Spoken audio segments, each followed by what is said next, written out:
Magandang araw. Ako po si Mark Lester D. Tagal.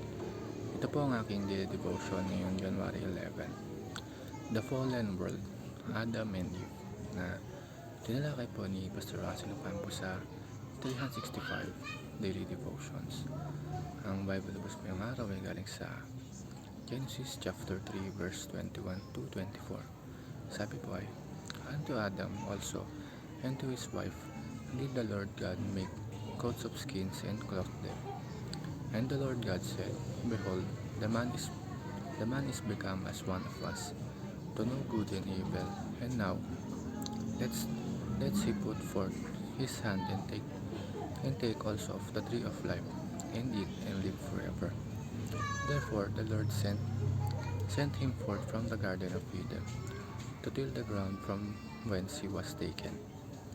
So he drove out the man, and he placed at the east of the garden of Eden cherubims, and the flaming sword which turned every way to keep the way of the tree of life." Makikita natin dito na malinaw na larawan ng fallen world, isang mundong hindi na tulad ng original na nilikha ng Diyos. Ngunit kahit may hatol, mapapansin natin na may halong awa at pag-ibig pa rin ang Diyos. Ang first teaching is corruption. Humans are born sinful. Matapos magkasala ni Adam at Eve, nakita nila ang kanilang kahubaran. Hindi lang ito physical, ito ay spiritual na kahubaran. Dito nagsimula ang corruption ng puso ng tao.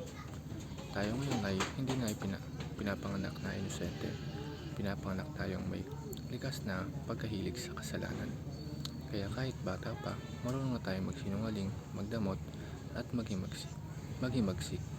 Pero mapapansin natin sa verse 21, ang Diyos mismo ang gumawa ng damit para sa kanila. Kahit silang nagkasala, ang Diyos ang nagtakip ng kanilang hiya. At pinapakita nito na kahit korap na ang tao, hindi pa rin iniiwan ng Diyos ang kanyang nilikha. Ang second teaching, chaos. Humans disrupt order and peace. Noong una, ay perpektong kaayusan sa Eden. May kapayapaan sa pagitan ng Diyos, tao at kalikasan. Pero dahil sa kasalanan, pumasok ang kaguluhan. Ngayon, makikita natin ang epekto nito sa mundo. May giyera, away sa pamilya, inggitan, galit at pagkakahati-hati. Kahit sa loob ng sarili natin, may chaos, takot, anxiety, guilt at confusion. Hindi ito ang plano ng Diyos, pero ito ang bunga ng pagsuway ng tao. Kapag ang tao ay umalis sa kalooban ng Diyos, natural na nawawala ang kayusan at kapayapaan. At ang last teaching, curse. Humans are subjected to suffering. Ang pagkapaalis kina Adam at Eve sa Eden ay hindi lang parusa. Ito ay realidad ng sumpa ng kasalanan.